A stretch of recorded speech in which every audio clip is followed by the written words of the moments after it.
पेड़ उसे देखकर बहुत खुश हुआ। लड़का बोला, अब मेरी शादी हो चुकी है, काम धंधा भी करने लगा हूं, मगर मेरे पास घर नहीं है। पेड़ बोला, तू चिंता मत कर, मैं हूं ना, तू मेरी डालियां काट ले, उन्हें बेचकर घर बना ले। लड़का जामुन के पेड़ की सारी डालियां काट कर ले गया।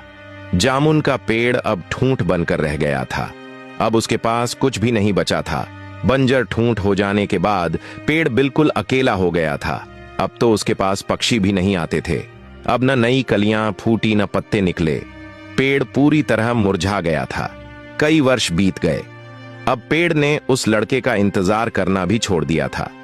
बहुत वर्षों बाद एक बूढ़ा वहां आया। पेड़ से बोला, मुझे पहचाना?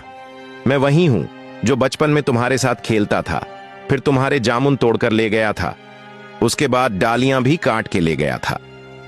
पेड़ बोला, अब मेरे पास तुम्हें देने के लिए कुछ भी नहीं है। मैं तो अब निस्सहाय और अनुपयोगी हूं। अब मैं तुम्हारे किसी काम का नहीं हूं। अब तो कोई भी मेरे पास नहीं रुकता। मुझे देखकर लोग दूर से निकल जाते हैं। बूढ़ा उदास होकर बोला, अब मैं तुमसे कुछ लेने नहीं आया हूं। अब तो मैं तुम्हारे पास कुछ देर खेलने आया हूं, थोड़ी देर सुस्ताने आया हूं। थक गया हूं जिंदगी की भाग दौड़ में। अब तुम्हारी गोद में सर रखकर थोड़ा सा आराम करना चाहता हूं। फिर वह दौड़कर पेड़ से लिपट गया। वर्षों से बंजर पड़े उस पेड़ में हलचल हुई। नई कलियां फूटने लगी, नई डालियां निकल आईं, और देखते ही देखते वह हरा भरा हो गया। वो पेड़ और कोई नहीं, हमारे माता पिता हैं। जब छोटे थे उनके साथ खेलना अच्छा लगता था। जैसे जैसे बड़े होते गए उनसे दूर होते गए। उनके पास तब आए जब कोई जरूरत पड़ी, कोई समस्या खड़ी हुई। हमारे माता पिता ने हमें बनाने में अपना सर्वस्व न्यौछावर कर दिया। जब भी उनसे कुछ मांगा, उन्होंने हमें खाली हाथ नहीं रखा। जो भी उनके पास था हम पर खुशी खुशी वार दिया।